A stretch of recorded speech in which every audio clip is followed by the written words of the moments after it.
Pretty girl. Looky.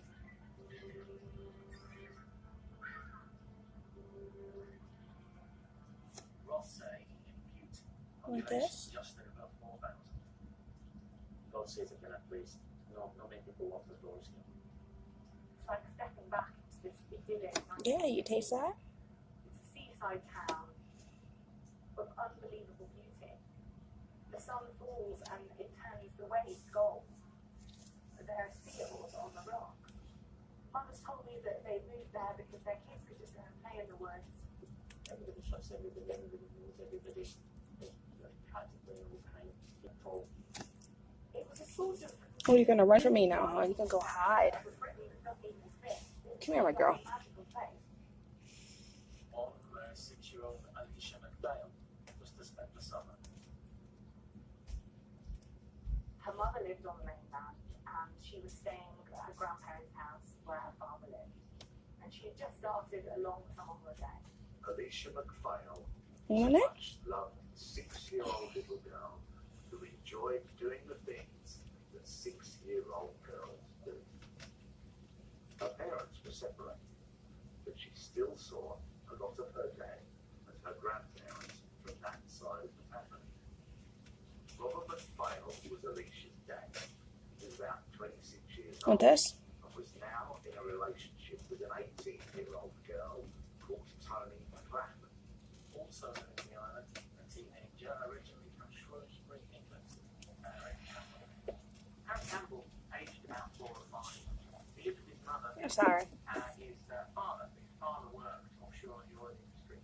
Campbell growing up had a relatively difficult experience at home. He argued constantly, but also his father was absolutely amazing, so there wasn't necessarily a very strong attachment foundation. Katie Glass, a crime reporter, spent months coping over an accident the summer of 2018, evaluating the story of Aaron Campbell. Aaron Campbell would describe his family background as difficult. He suggested his father was absent, that his mother would fight with him when she was drinking and that she did drink. But he was also a very manipulative young man, and so it's hard to know if any of that could be taken at face value. I went and met neighbours who spoke very kindly about the family, about both the mother and father. And I went and met Jeanette. She seemed to me a very kind, straightforward woman.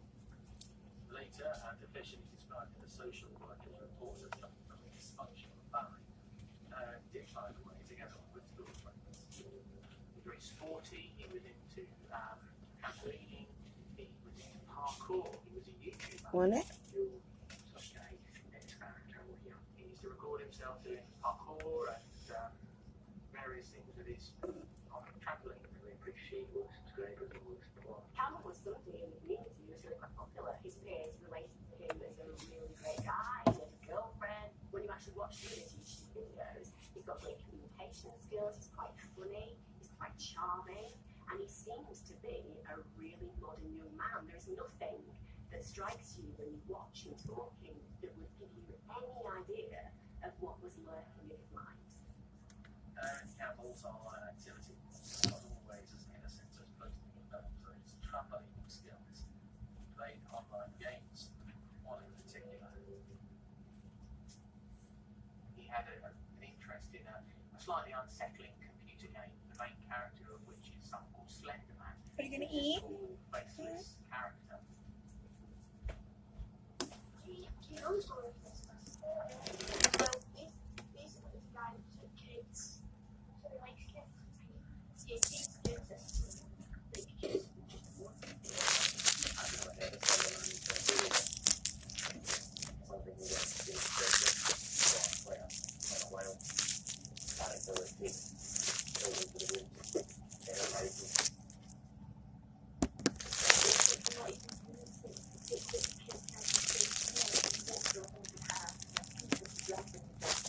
There was a girl with blood coming from her eyes. There was a cracking radio telling the story of a man whose daughter died. Bernie Good is a cyber psychologist specializing in the impact of games. The objective of this Slender Man is to abduct children through the Hi. video games. And Aaron was very much immersed in this game. Okay. Spent a lot of his time playing and almost fantasized, I would suspect, about the outcome of taking the virtual world that he was playing in into the real world. As the boy parent becomes an adolescent, his interests develop. He gets into drugs. Campbell's a teenager, he lives on a small island, there's not a great deal to do, and one of the pastimes that he has occasionally is to smoke cannabis. It's something that contextually we see across generations. You're gonna run. Very prolific young people. During this period, when he was 15 years old, Campbell's mind seems to visit dark places. He had expressed a desire to do something extreme, just for the experience. In 2017, we know that Campbell You're was chatting horrifying. to a friend. She's basically watched a documentary, it's unnerved her, and his response to it is that he might feel one day this is a lifetime experience. And that really does disconcert her in that moment. But should anything have been read into the comments? When people are immersed in these computer-mediated communication environments, such as social media, they don't necessarily perceive that there is any kind of authority. And what happens is their disinhibitions become lower. So people will maybe say things in a socially done? environment that they would not You done for now? necessarily say in a face-to-face, real-world environment. It was high summer in Butte.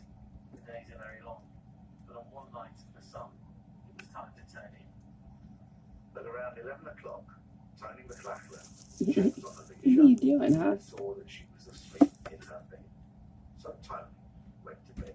Our couple had been celebrating the end of the exam. Campbell had held a party at his house with about 14 or 15 friends and invited. He'd drunk about a bottle and a half or She had- fine wine, but claimed he wasn't drunk. They said he would have had some sort of attack. Campbell's not in a great mental place. It's eventuated at the end that he's argued with his mum. He's met a friend, and he's actually told them, I feel suicidal, I feel really low right now, I just think I'm a bit stoned.